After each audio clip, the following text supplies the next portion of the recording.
आज देश में मुसलमान की स्थिति हो गई कि घर में रहेगा तो दंगाई मारेंगे और बाहर निकलेगा तो पुलिस मारेगी। मुझसे पूछा जा रहा है कि 500 साल पहले तुम्हारी मस्जिद थी, नहीं थी।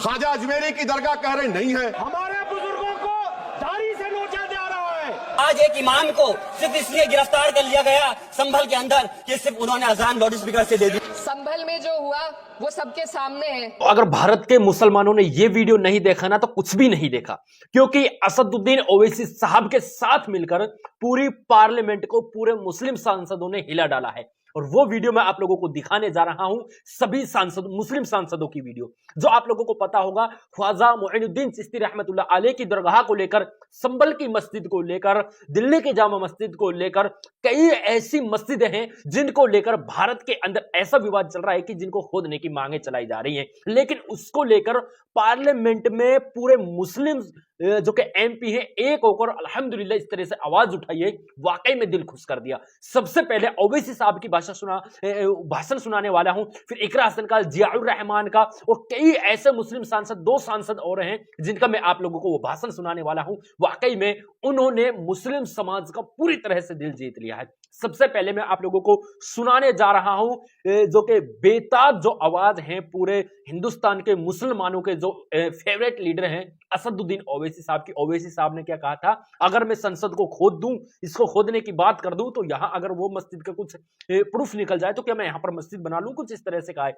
सबसे पहले आप लोग ओवैसी साहब की इस बयान को सुने, इस भाषण को सुने, उसके बाद में सभी के भाषण मैं आप लोगों को बारी बारी से सुनाने जा रहा हूं। इस वीडियो को पूरे भारत के मुसलमानों तक आप लोग शेयर कर दे। सबसे पहले आप लोग सुनिए ओवैसी साहब ने क्या कहा है। बात दफा 25 में प्रोफेस कहा गया, आर्टिकल 25 टॉक्स प्रोफेस। सर, आज मेरी बेटियों को गवर्नमेंट के एजुकेशन इदारों में हिजाब पहनने से रोका जा रहा है, तो ये आर्टिकल 25 का प्रोफेस कहां तक कामयाब हुआ, ये अक्लमंद लोगों पर छोड़ता हूं। प्रैक्टिस सर, आर्टिकल 25 में अमल करना। कई रियासतों ने ऐसा कानून बना दिया कि आप ये नहीं खा सकते, आप वो नहीं खा सकते, कैटल स्लॉटर एक्ट का एक्ट बना दिया। आप बताइए कि हरियाणा, राजस्थान में पुलिस के अख्तियारात गौरक्षक को दे दिए और उन अख्तियारात का बेजा इस्तेमाल मॉब लिंचिंग में हुआ। किसका हुआ? एक लड़का था साबिर मलिक बंगाल का, मार के पीट कर मार दिया गया। क्यों? क्योंकि उसने बीफ खाया, बाद में मालूम हुआ नहीं खाया।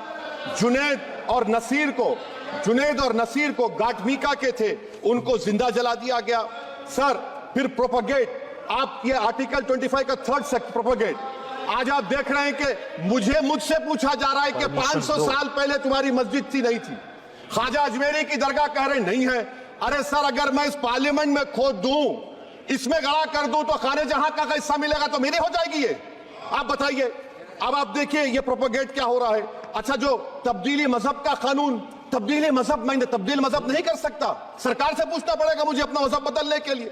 अगर अंबेडकर आज जिंदा होते तो बाबा साहब को भी कहते कि आप जाकर परमिशन लो, तब मजहब बदलना पड़ेगा आपको।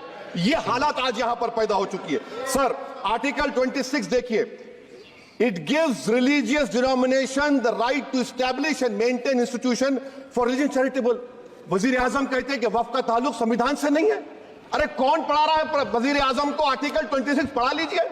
आर्टिकल 26 की बात कही गई। मकसद क्या है कि वक्फ की जायदादों को अक्सरियती तबके के लिए छीन कर दे दिया जाए।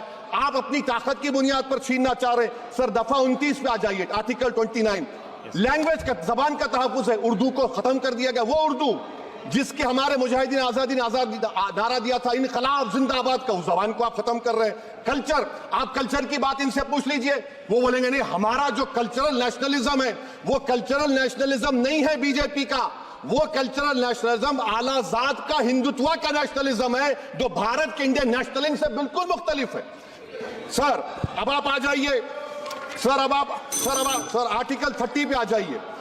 सर, आर्टिकल 30 पे आ जाइए। सर, आर्टिकल 30 में माइनॉरिटीज को राइट दिया गया। This house has passed a law in 1981 to give minority AMU. This government went to the Supreme Court and said, no, we'll oppose minority status. This house voice was suppressed in the Supreme Court, sir. That is why I say that the executive has argued contrary to the parliament. Sir, right to life. Right to life तो उस वक्त भी था। मैं आपको मिसाल देता हूं। दोस्तों, आप लोगों ने जिस तरह से असदुद्दीन ओवैसी साहब का ये वीडियो सुना है, पार्लियामेंट में जिस तरह से दहाड़ रहे हैं, ऐसा शायद ही कोई कभी मुस्लिम